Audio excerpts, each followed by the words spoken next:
نشهد أن لا إله إلا الله وحده لا شريك له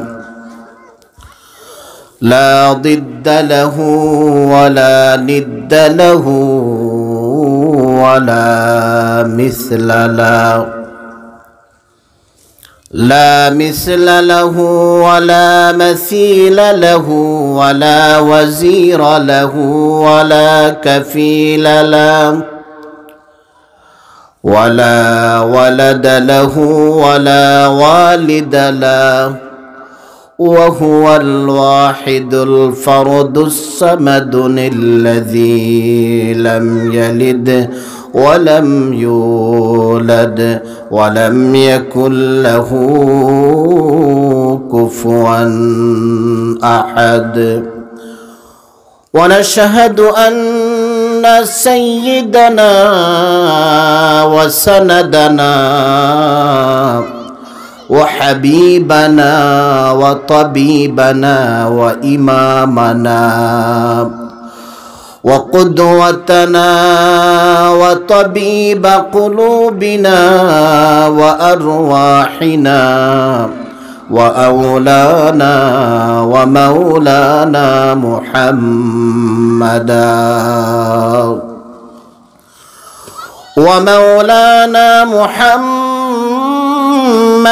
عبد الله ورسوله الذي أرسل إلى كافة الناس بشيرا ونذيرا وداعيا إلى الله بإذنه وسراجا وقمرا منيرا. أما بعد فأعوذ بالله من الشيطان الرجيم. بسم الله الرحمن الرحيم. ربنا أرنا الذين أضلانا من الجن والإنس نجعلهما تحت أقدامنا ليكونا من الأسفلين. عن أبي هريرة رضي الله تعالى عنه أنه قال قال رسول الله صلى الله عليه وسلم: إذا مات الإنسان انقطع عنه عمله إلا من صدقة جارية أو علم ينتفع به أو ولد صالح يدعو له أو كما قال عليه الصلاة والسلام. وقال النبي صلى الله عليه وسلم: المرأة راعية على أهل بيت زوجها وولده وهي راعية وهي مسؤول عنهم أو كما قال عليه الصلاة والسلام. وقال تعالى في شان حبيبه آمرا ومخبرا: إن الله وملائكته يصلون على النبي يا أيها الذين آمنوا صلوا عليه وسلموا تسليما. আমরা সকলে দুরূদ ইব্রাহিম পড়ি। اللهم صل على محمد وعلى آل محمد